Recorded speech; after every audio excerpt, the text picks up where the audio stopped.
Assalamualaikum warahmatullahi wabarakatuh. Halo semuanya, perkenalkan nama aku Talula Alami Aufa. Di sini saya akan menjelaskan dan menjawab pertanyaan mengenai sejarah. Ditunggu suaranya ya. Dadah.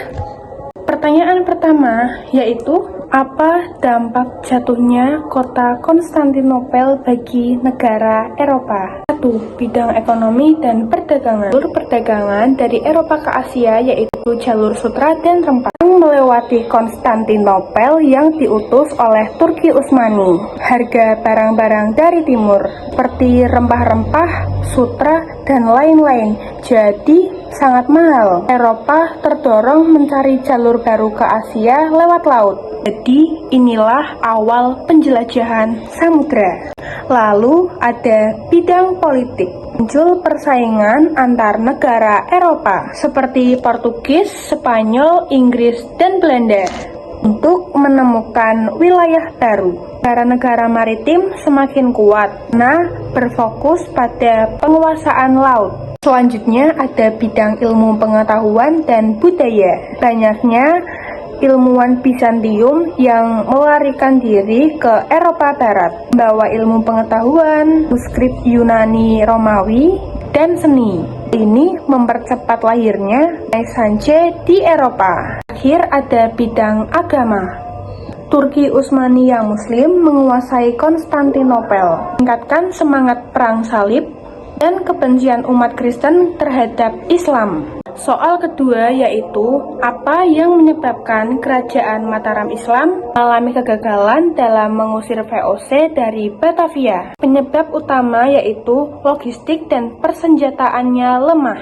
Pasukan Mataram kalah modern dibanding VOC yang sudah memakai senjata api. 2. Jarak yang jauh. Batavia atau Jakarta terlalu jauh dari pusat Mataram yang ada di Jawa Tengah, sehingga suplai makanan dan senjata sulit. 3. Strategi perang kurang matang. Pengepungan Batavia tidak efektif. Banyak prajurit kehabisan bekal sebelum menyerang. 4. Perpecahan internal. Terjadi konflik politik dan perebutan kekuasaan di dalam kerajaan antara raja, bangsawan, dan daerah atasan. 5. VOC lebih terorganisir. VOC punya benteng terkuat di Batavia, serta mendapat dukungan pasukan dari luar, itu Eropa maupun sekutu lokal. Jadi, kegagalan Mataram mengusir VOC disebabkan oleh keterbatasan logistik, kelemahan senjata, jauhnya jarak, strategi yang lemah, serta perpecahan internal. Sedangkan VOC lebih kuat secara militer dan pertahanan. Soal ketiga yaitu, sebutkan faktor umum dan khusus terjadinya perang Diponegoro. Faktor umum. 1. Penderitaan rakyat akibat pajak tinggi dan kerja rodi. 2. Campur tangan Belanda dalam pemerintahan Keraton Yogyakarta. 3. Kehidupan bangsawan yang mewah dan tidak peduli rakyat.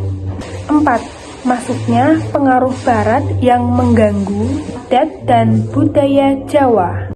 Faktor khusus. Pemasangan patok jalan oleh Belanda yang melewati tanah milik Pangeran Diponegoro, termasuk makam leluhurnya. 2. Diponegoro merasa kehormatan, tanah, dan agama diganggu, memicu perlawanan.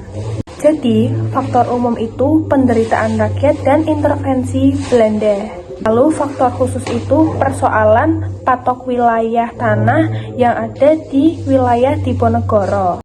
Soal keempat yaitu, berikan contoh dampak penjajahan bangsa Eropa di Indonesia terhadap aspek kehidupan di bidang ekonomi. 1. Monopoli dagang VOC. Rakyat hanya boleh menjual rempah-rempah ke VOC dengan harga murah.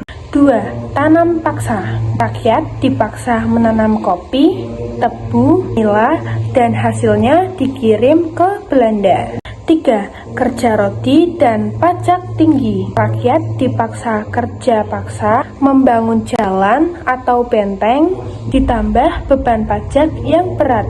4. Eksploitasi hasil bumi. Kekayaan alam Nusantara, rempah, kopi, teh, dan tembakau, serta hasil tambang diangkut ke Eropa. 5. Rakyat miskin dan kelaparan karena hasil panen disita oleh Belanda. Jadi, rakyat banyak yang menderita dan kelaparan.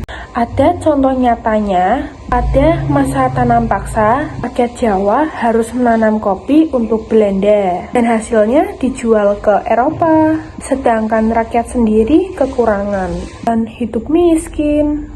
Oke, jadi sekian itu video dari saya. Maaf jika belibet karena saya itu menghafal bukan melihat contekan. Terima kasih. Bye-bye.